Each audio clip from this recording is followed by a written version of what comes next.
Alright, so what we just did was more of the surveying part of it, the statistical part of it. We're going to go over different types of surveys and how people are surveyed, and then we're going to get into probability at the end of this video. They're both not that long of topics, so I decided to kind of combine them together because they are similar. The probability of someone answering something has to go along with surveys. It's not completely the same, but a lot of it is the same concepts that go along with it. We're going to use more of the surveys part. It's more of just understanding definition based. I'm going to go over it. I've given you the definitions written out, not the neatest, so if you need a clear version, let me know now that I'm looking at it on the screen. There's not much practice problems you can do with it. Once we meet back, hopefully we are able to get back into meeting at school again at the end of the year. We're going to do a project that has to do with surveying, and you're going to have to understand these different types of sampling to do that. So the beginning part of this, I'm just going to kind of go over the different types of survey. Then we're going to get to probability. For probability, if you have a dice, so anything that you may have a dice for, you might want to grab to have that handy. We're going to use that at the end. You could use different types of things for probability. I was just thinking what most of you guys probably have, and you probably have a dice somewhere at home for games. Hopefully it's six-sided. If not, it will work as well. If you don't have one, it's okay. You can kind of just go along with what I do and use my results for that part of it. So we're going to start with the survey part. Online, you should have already watched 2 videos on surveying. You had more on that because I'm not going to talk about it as much. For surveying, there's a difference between the population and the sample. So when you survey someone, you have a whole population. If you are surveying all the boys in the school, the population is all the boys in the school. You're not actually going to go ask every boy in the school a question. That's where the sample comes in, is who out of that population are you going to ask? A lot of your parents probably have filled out a census report. That is the entire population of the world or different parts of the world that they're looking at, and then the sample is who is actually responding to it. There's different parts of it all, but that is how it kind of goes together. So the population is the entire group. Not all are going to be sampled. Sometimes they are. Typically they are not. When we ask a question, we're trying to find average number of pets. We're not going to go ask every single person in the entire world. We're going to use a smaller sample of that population to give us results that we can kind of assume would go for more people. So the population is the entire group. It's not always the entire world. It could be students in our school. It could be 7th graders all over the world. But then you're going to use different samples. So maybe we'll use our 7th grade class, or maybe we use the students that do different things. You can pick your samples based on different things. So the sample is who you're actually going to question or survey. Hopefully that makes sense. So your population is everyone. Your sample is part of that population, but a smaller group. For sampling, there's 3 different methods that the video talked about. It went over stratified random sample, it went over multi-stage sample, and it went over a simple random sample, or an SRS, which we will probably use the most. We're going to start at the top. A stratified random sample is a population that's divided into different groups, and then from there, different people from the groups are then surveyed. So it would divide people up. Maybe we take our entire school and we're going to divide it into groups. We could do grade levels. We could do preschool to 2nd grade, 3rd grade to 5th grade, and then 6th grade to 8th grade. And then from that, we would take a few people from each of those groups that we're doing. So we're doing stratified random sampling. We're going to sample, and then we'll just include that it was part of this group was sampled here, this group was sampled here.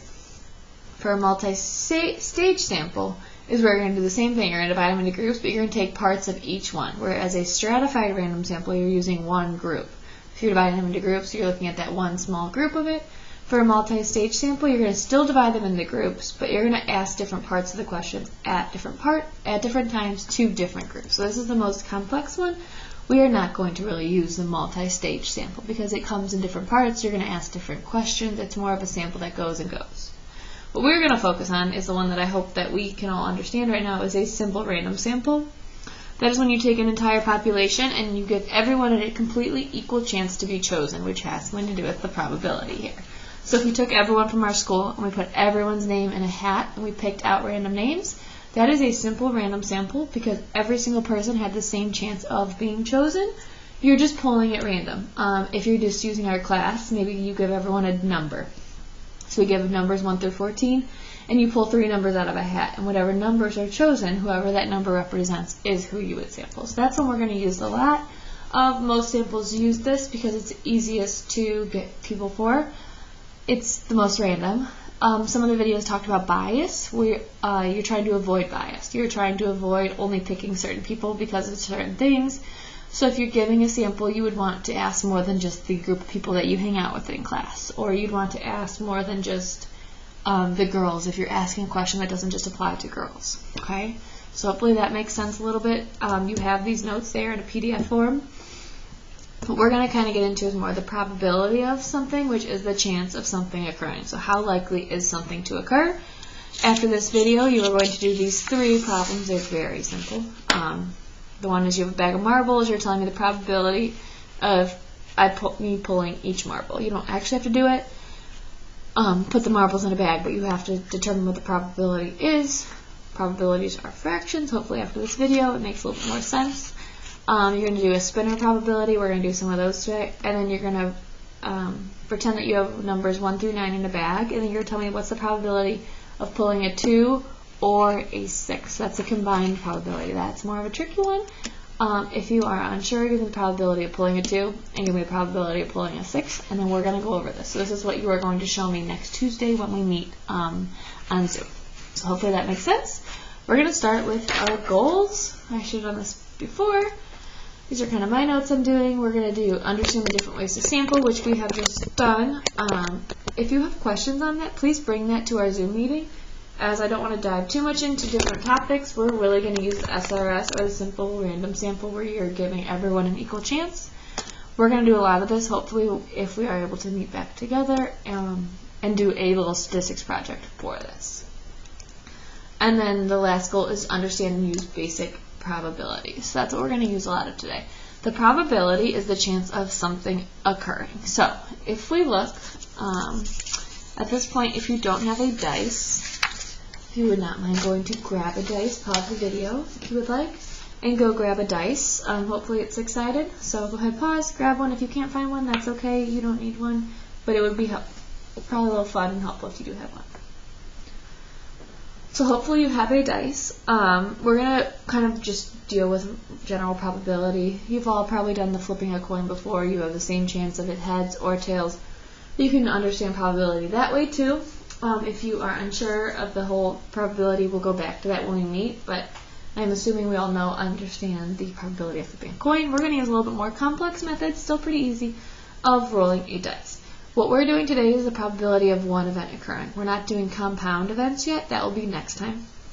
So if you're ahead of us, we're coming there, but we're going to just do this probability of one event occurring. So if you look at your dice, you have 6 different sides. They all have the same chance of occurring. If I drop this dice, I have a chance of 3 occurring, but I have the same chance that 6 would occur, unless I'm just placing it down. We're actually going to roll the dice a little bit today. It could get a little blurry up here. But before we do that, we need to set up a table. So if on a blank piece of paper, if you guys would make sure you have one. Hopefully this will get unblurry. There we kind of go.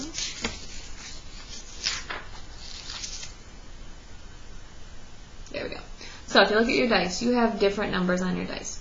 At the top of our probability chart, which if you have not made that, please pause the video and just draw a line with dashes across. We want to look at the chance that all these numbers could occur. So the lowest number on your dice should be a 1. So the chance that a 1 occurs, we would say that 1 out of the entire amount of sides, it would occur. If I look at a dice has 6 sides. So the chance of this occurring should be 1, 6, because there's 1, 1, and there's 6 different sides. Okay? My next number that could occur was a 2. The chance of a 2 occurring is not 2 over 6. There is one side that is 2, so there's chance is 1, there's one possibility of this number occurring. But the entire amount, there's 6 different things that could occur. There's 6 sides here, okay? So 1, 6. The dice is equal all the way around, the same chance of everything occurring. So for all of these, the probability should be 1/6. That means if I roll this dice 6 times, I should see a 2 at least once. Now, that doesn't always occur if you just roll it 6 times. But if you roll it probably 1,000 times, you're probably going to get a probability that is equivalent to 1/6. So we're going to keep going through. 3. There's a 1/6 chance of a 3 occurring. There is a 1/6 chance of a 4 occurring. There is a 1/6 chance of a 5 occurring. And there is a 1/6 chance of a 6 occurring. That's not very clear, but that says 1/6 at the end.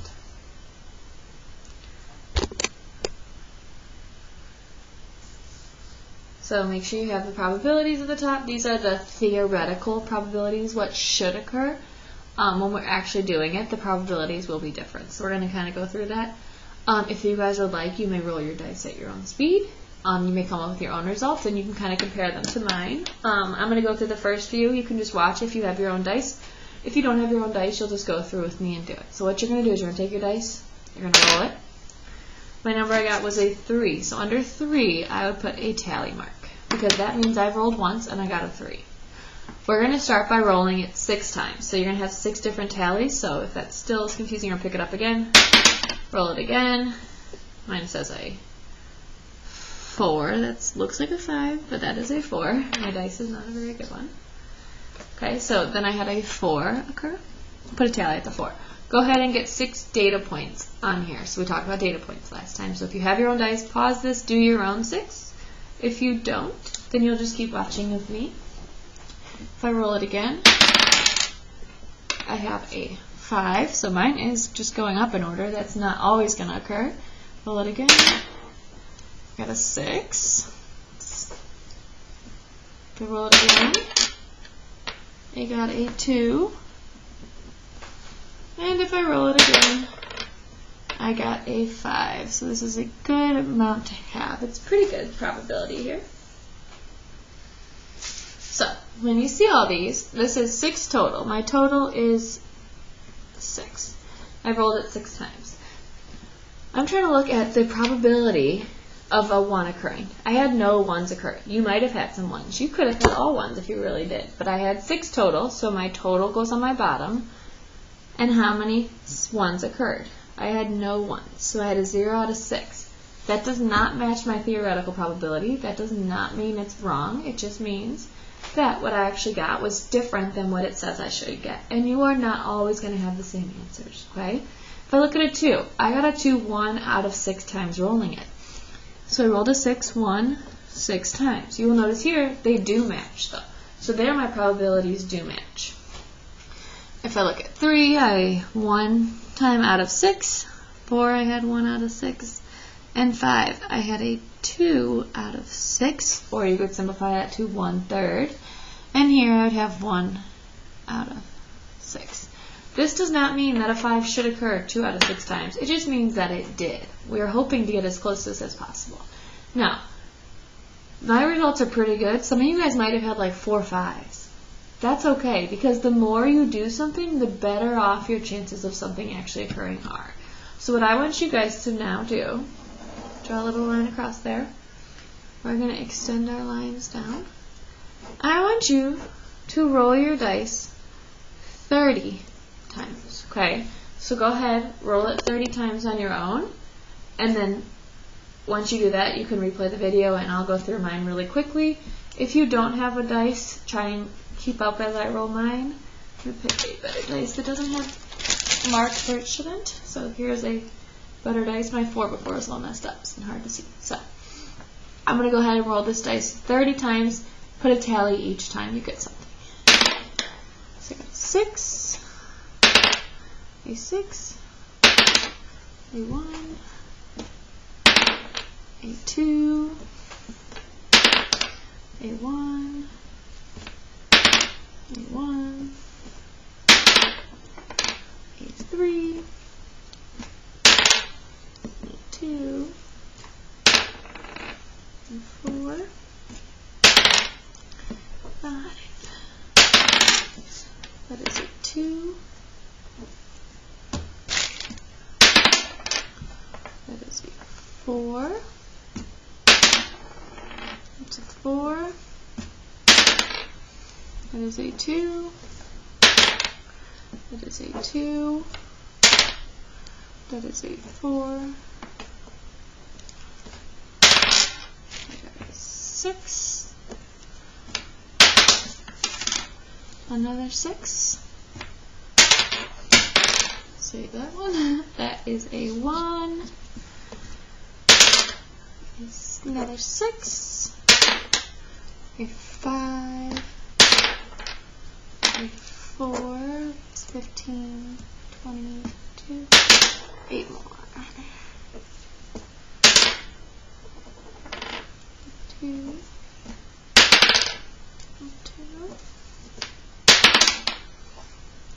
6. I keep getting some 2s. So I have 4, 10, 13, 15, 20.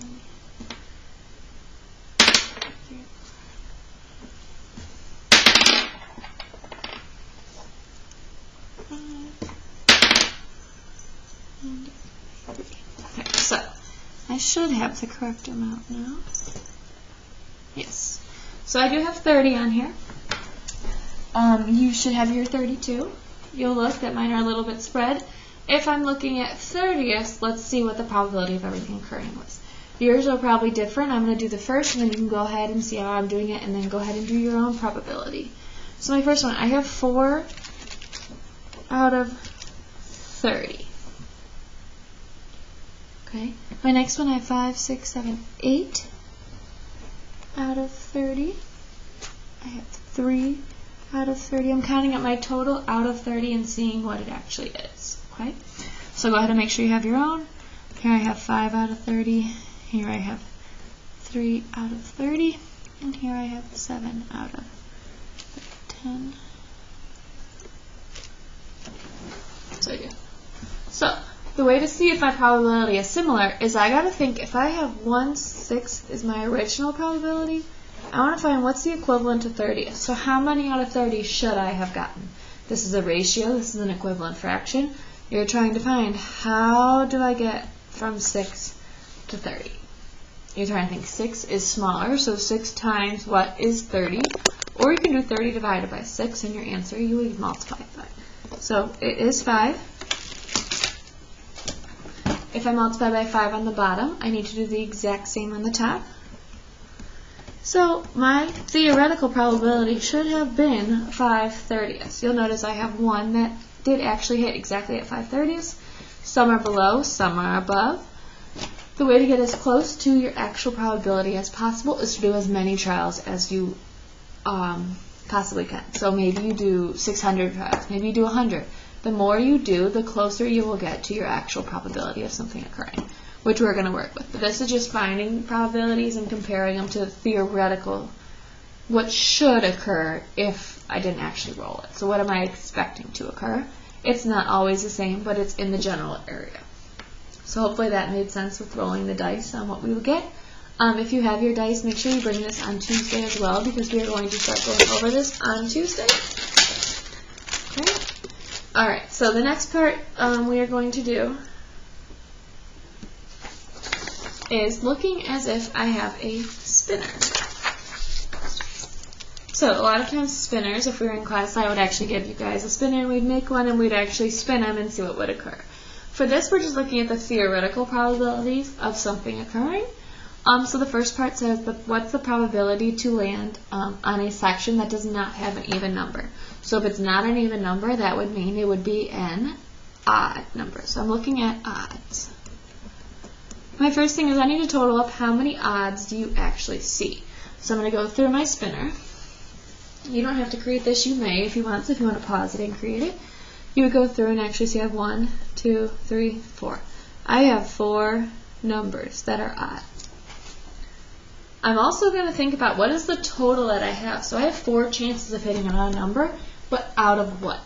So if I think of my total here, there are 8 different sections. 1, 2, 3, 4, 5, 6, 7, 8 different sections that could occur. My total would be an 8. So I'm really just putting them into fractions. What part out of how many? I have 4 parts out of 8, and it's really helpful a lot of times when you're dealing with probability to simplify. So if you know how to simplify 4/8, that is the exact same as 1/2. So that means 1 out of every 2 times I should land on an odd. If I go 8 times, 4 out of those 8 spins I should have an odd. I technically always will not, but that is what I should expect to have. Okay? For this next one I'm going to show you, we're trying to find what's the probability to land on a section that is negative, and then what's the probability of landing on something that is positive. So you have negatives and you have positive numbers that I did not finish yet. So with this,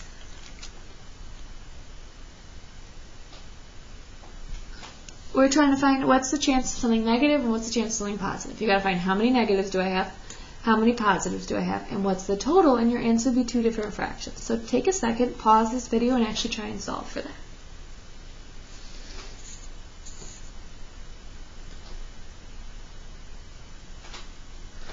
Alright, so hopefully you have paused it and solved for it. If I'm looking at the negatives, I would go ahead and find somewhere to start. Maybe it's helpful to make a little line and go clockwise. I'm counting my negative numbers. I have 1, 2, 3, 4 negatives. And then I got to look at my positives. 1, 2, 3, 4, 5, 6, 7, 8 positives. I also need to find my total because my total is going to be on my denominators. Your total is always your denominator. So altogether, how many different sections of the spinner do I have? Okay, so I'm going to go around 1, 2, 3, 4, 5, 6, 7, 8, 9, 10, 11. I have 12 total things, so my denominators would be 12s.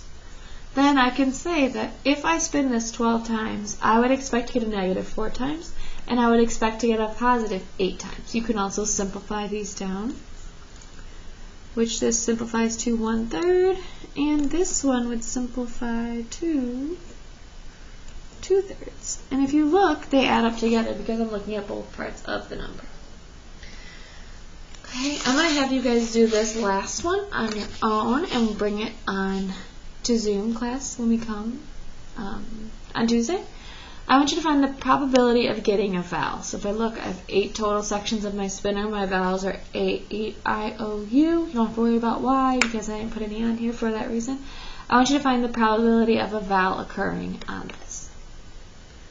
Okay, so come with that. So it will be a fraction if you can simplify it to find the best answer for it. You're going to solve this, so take a second, pause it, solve it, write it down. You're also going to come with your 3 practice problems that are on the bottom of the PDF I have uploaded for you. So come with that. If you don't have a printer, you don't need to print it out. You can just write it out on your own. I am writing them to make sure that it is possible for you to write them. So if you have any questions, please let me know. Otherwise, I will see you guys on Tuesday for Zoom class. And be on the lookout for... You have a Flipgrid that was uploaded today, and you'll also have one uploaded sometime on Thursday, probably in the morning. I'll probably record it tomorrow and just post it on Thursday, so you'll have 2 a week. So make sure you get those done. Let me know if you guys have any questions. Have a wonderful week.